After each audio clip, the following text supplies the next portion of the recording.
Hello, everybody, and thanks again for joining me in the Business Freedom Formula podcast. We have an interesting guest today in Janet Schultz. Janet is the owner of Blue Jay Consulting, and under that umbrella, she has a business called the Blue Jay Cleaning Business in a Box. Welcome, Janet. Thank you for joining us today. And please tell everyone about your business and how you got started and what led you to this cleaning business in a box. Hey, John, thank you for having me. Well, back in 2012, I was faced with the idea of getting back into the workplace, having been an entrepreneur with my then husband for several years, and having been a special educator for many years and a single mom. And I've always had that instinctive desire to own my own business. I tried different home-based businesses and so when it came time for me to think about, okay, I've got to now think about bringing in an income for myself. How am I going to do that? And at the same time, I was undergoing trauma, which is not, I do not recommend that for anybody. But that's where I was at the time. And so I just went back to what I knew, thinking I wanted to start my own business. Well, what kind of business would I start? And so I was always good at cleaning. I did that on the side as I taught school because I am a special educator too. And just started a small business, a small office cleaning company. And why small office? Because I think you would agree, John, that anytime someone starts a business, it's fashioned after their personality. Of course. And then my personality is I would prefer to go to a small hardware store over a large Lowe's or Home Depot. I would prefer to go to a small grocery store over a Publix or a large super Walmart or super Target. So small office, that's where I started. And there I found out that there's actually a niche for that.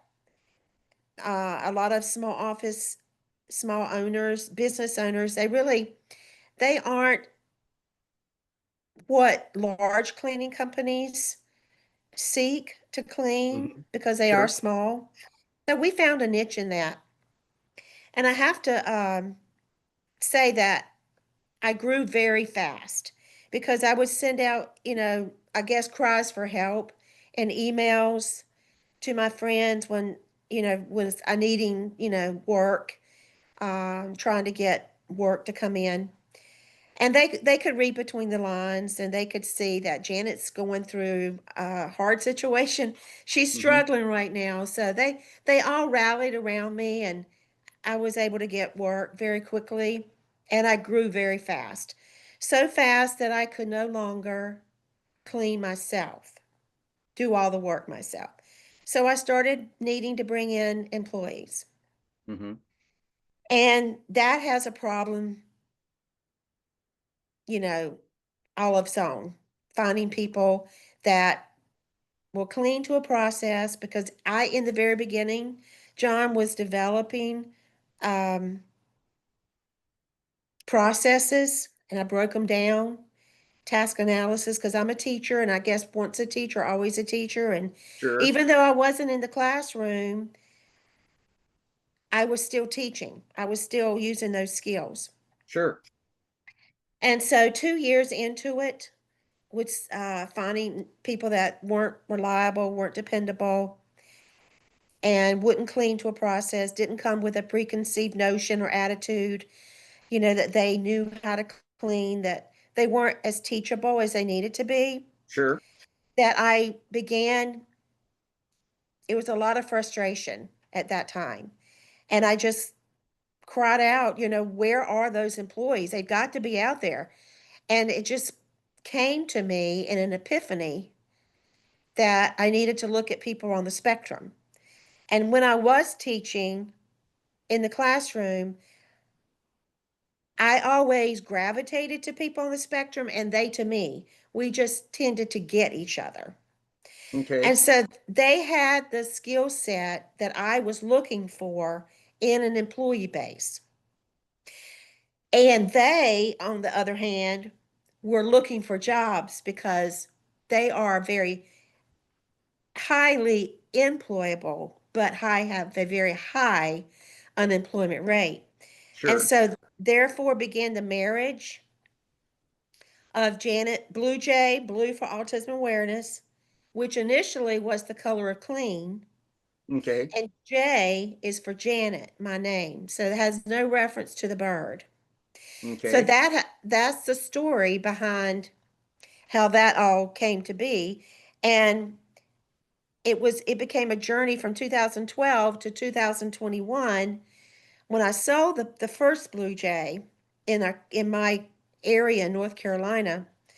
And all during that time, I was developing a prototype, a business model that I could actually pass off to someone else for them to do what I did in their area in order to carry on the mission of hiring people with autism and making an impact in the marketplace and how we look at people with autism and as future an employee base.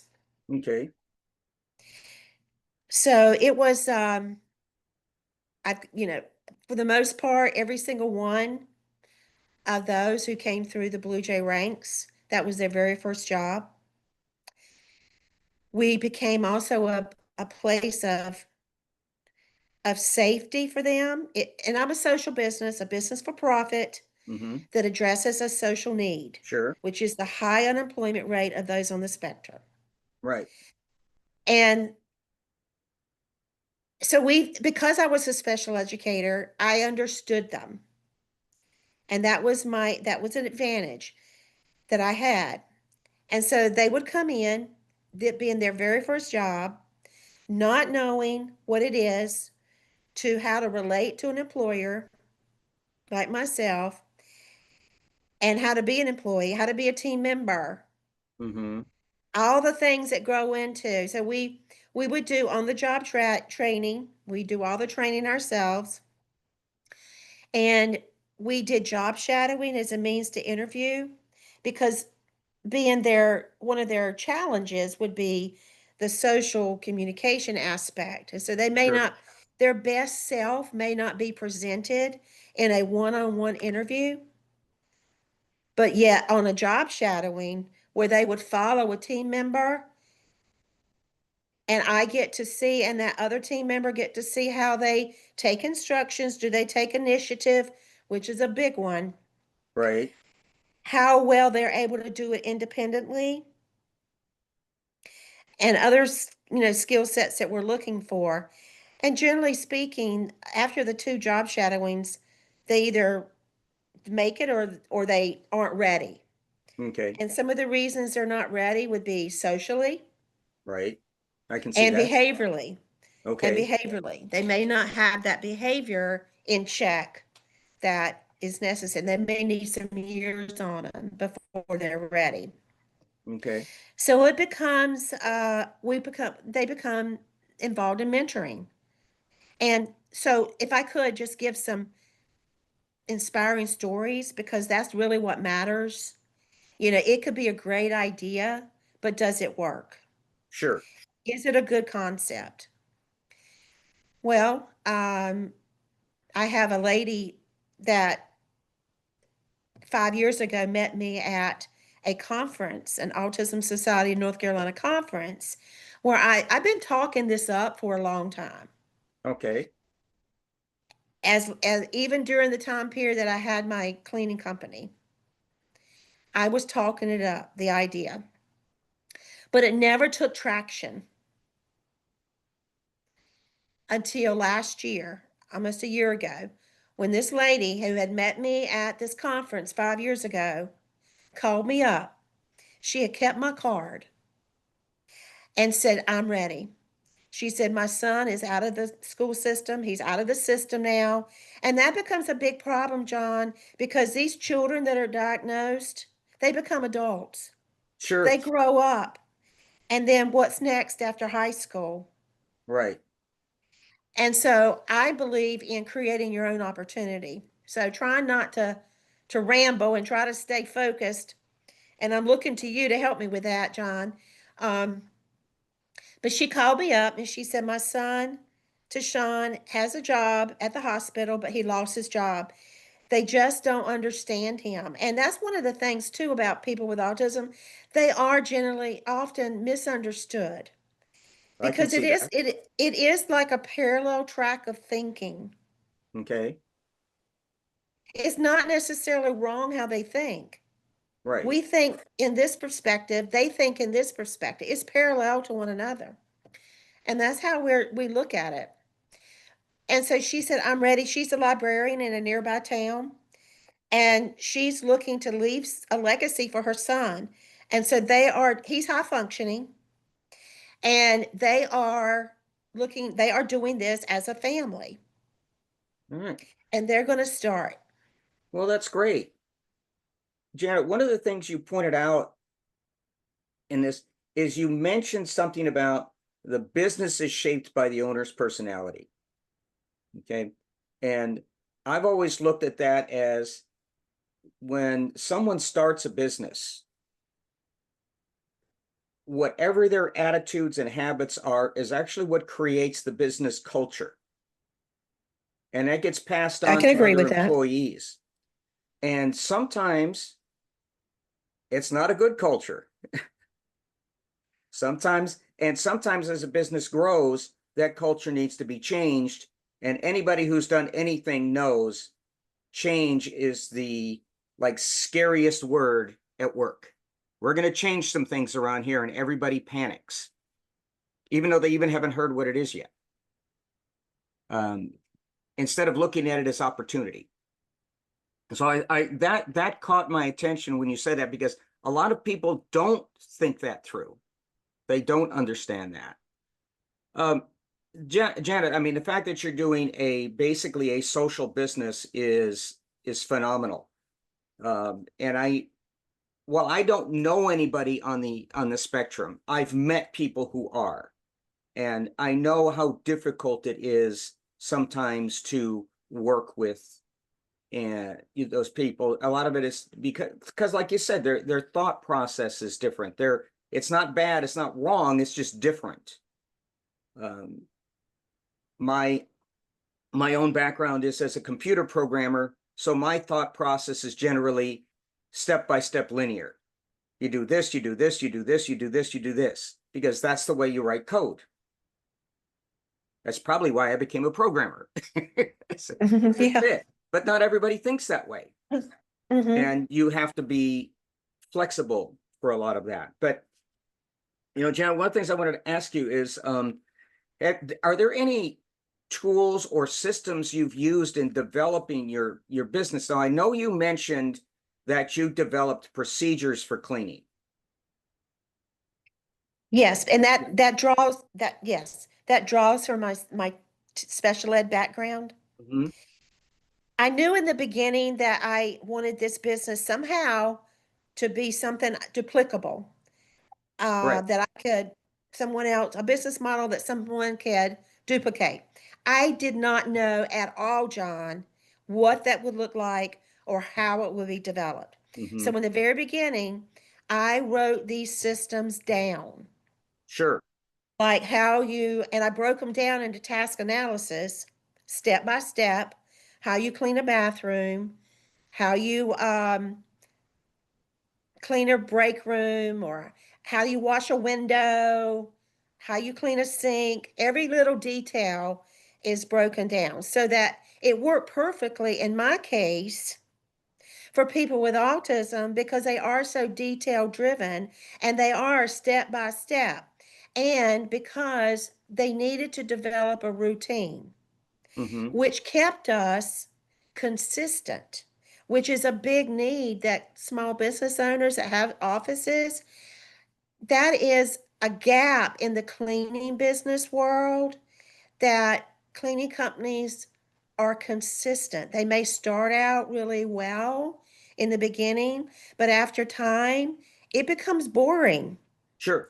Routine is boring and you might want to take shortcuts and, to get to the end. But with people with autism, these systems work so well for them Mhm. because that's how they think. That's how they operate. They operate well within a routine. And once they get into that routine, they're going to follow it step by step. It's like they can't help but not. Right. No, Therefore, they become consistent. sure. And one of the focuses of my podcast is the reason it's called the Business Freedom Formula is to understand and get entrepreneurs to understand that if you have systems and procedures and processes in place, you don't need to be there all the time. And you've already built that into the point where this can go right through, meaning you don't have to be there. And even though you have these people on a spectrum that most people think have to be probably monitored constantly, you don't need to do that, I'm guessing. You're exactly right. Mhm. And that is one of the messages I want to make clear that I do not even encourage unless you can work independently. That Mhm. doesn't mean that you come in green and can work independently. You have to be, go through the training process just like everyone else. But I have found, John, and this is one of my things, and I would go against the grain with people in that community, that world, because I was a believer in I expect you can until proven otherwise. I would be told that certain ones that would want to come through, that, oh, they can't work independently. Well, I didn't accept that Sure. because I believe, John, uh, that we in trying to teach and empower our students that are in the system, I do not think we've done a good job of allowing them to be independent or set them up to be independent, because I feel like that oftentimes we create the environment where they become cue dependent, Sure. that they're not allowed to process long enough for them to make that decision on their own. I don't, therefore, they do not learn problem solving skills. Right. And so I dismantled that because that is not how I think. That is Right. part of our culture that was input into our system, is that, it takes them time to process. It takes me time to process. And you have to give someone a wait time. And instead of just jumping right in there and telling them what to do next. Okay, you do this next. Instead of allowing them the freedom to think on their own. And so I eliminated that part. Okay. I did not carry that over from the system of the school system into the workplace. So they become independent. They become team leaders, John. They become employees that are responsible for jobs on their own. They become people that I give responsibility to, and what we coin one employee, the keeper of the keys. He had a big wad of keys that he was responsible for several jobs. He was a member of the team. He was a trainer. He was a lead team member. There would be people that um, were not autistic that would be on his team that found it difficult that I would give Eric, which was his name, the responsibility of the keeper of the keys Right. because he was autistic. And I had a situation where they texted me one day while on the job and said, Eric will not give me the keys. And I said, well, Eric doesn't need to give you the keys because he's the keeper of the keys. And because he wouldn't give them to her. Yeah. No. And see, it was, we just went through so much learning. If you've met one person with autism, you met one person Right. because they're all over the spectrum, just like everyone else. Sure. So, Understandable. yeah. And so Eric that's just to give you an example of how that was actually Eric learned that, having been a part of, I guess, like you said, the culture of the business, Mhm. what we kind of fostered and nurtured Sure. is that Eric was he lived with his mom, and he had a hard time getting to and from work. Sometimes I would be able to take him, but sometimes I wouldn't. Hmm. And his mother got cancer, and it became more and more difficult. And Eric had to go to work. He had a job that I was counting on him. He took his job very seriously. And somehow or another, I found out, I was talking to Eric, and I said, Eric, how did you get to work today? He said, I took the bus. I said, you took the bus? He said, yeah. I said, how did you know which bus to take? He said, I looked it up on the computer, and I found out my bus route that I would need to take from my house to the job site. And he even took the vacuum cleaner, because in the beginning we didn't have a lot of money. When I first started Blue Jay, I started with less than nothing, which is not a good thing. You have to have capital. So we had one vacuum cleaner that we took from job to The job. job to job. Yeah. And Eric, because he was on a lot of jobs, he would have the vacuum cleaner. And so he took that vacuum cleaner with him on the bus. And so for someone telling me that Eric would not be able to work independently, to now someone that could problem solve on his own, figure out how he would get to work. He didn't call me and say, I need to get to work. He didn't call on me or anyone else to help him figure out that problem. See, Eric didn't talk much, but Hmm. there was a lot going on in Eric's mind and his brain. And he was able to show what he was made of by his actions. And that just has become a beautiful story that I reflect on and share with other people as I'm talking about Blue Jay. Janet, what what's the probably your biggest goal for the next 12 months in your business? My biggest goal is to get in contact with people, corporations, nonprofits, support groups, individuals that would like to come alongside, or I can come alongside them, and we could carry on this mission and further it in their area by buying a Blue Jay business in a box. And I would come alongside them, hold their hand through the whole process. Here's how you do it. I did it. You can do the same thing in your community, making a difference by giving people on the spectrum an opportunity to work because they have a strong work ethic. You can't put Mhm. everybody in the box, John. And Right, I had to fire people on the spectrum just like I did because they just couldn't make it. So we have to be careful that, we don't say that everybody with autism is this or that. right. We're all individuals, but it works, and it's a low startup cost. There are very limited low costs that's involved in getting started and very low overhead. So, I want people to learn from my experiences, good and bad. Okay, There's no need to reinvent the wheel. sure. And the other thing that I want to add is that Blue Jay draws on the strengths of a particular person on the spectrum and allows them to use those strengths in a business, and it can be successful. At the same time, making an impact in their lives and in other people's lives and educating people what autism is all about.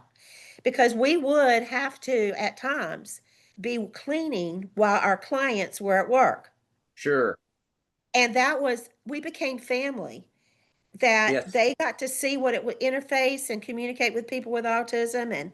And it would really help everybody involved on sure. how to educate and get along and how to communicate. And finally, the Blue Jay business in a box, it started with small office cleaning. But now, today, we have 5 other, what I call expanded services that a small business owner would need in his office. that can be done in conjunction with small office cleaning. We can provide services that they might need. And these expanded services can be done by anyone on the spectrum. Say Okay. you have someone that couldn't do a small office cleaning job because Mm-hmm. um, they just aren't at that level yet, but yet they could Okay. do this particular task and be perfectly happy with it. And it's a place to start. So they can grow within the company and gain skills. So I offer it. It's not a franchise because I don't get royalties. It's a business in a box. It's a business model that's duplicable for you to do. And it can really change the lives of people that are on the spectrum by giving them a chance to work. Well, thank you, Janet. Where can people find out more about your business, how to contact you if they're interested in pursuing this? Either your business your cleaning business in a box, or learning more about people on the autism spectrum. Well, I always would like to direct people to our website. It's Blue, BLUEJ, cleaning, and remember it's the letter J, cleaningfranchise.com. And and the word franchise is in there only because that helps with marketing, Sure. but it's not a franchise Okay. because I know my market are people, special educators like myself, people that are interested in being social entrepreneurs, individuals with autism, they make great entrepreneurs, family members, support groups, that families that can come together. 2 or 3 families can come together and join forces and start a cleaning business in a box in their community. And so therefore my market, I wanted to make it affordable because for me personally, it's expensive to try to do a franchise. And I know that my market, it is for them too. Sure. So Sure. the whole point is expanding the mission forward. Well, Janet, thank you so much. This has been a fascinating conversation. Again, I love the fact that you're basically a social entrepreneur and trying to develop other social entrepreneurs. I think um, within within our culture, within our economy in America, that we need more of that because people are getting left behind. And I think what you're doing is great. So Thank you. I appreciate your time, and the best of luck to you. And thanks again. Thank you. Appreciate it. Good night. Good night.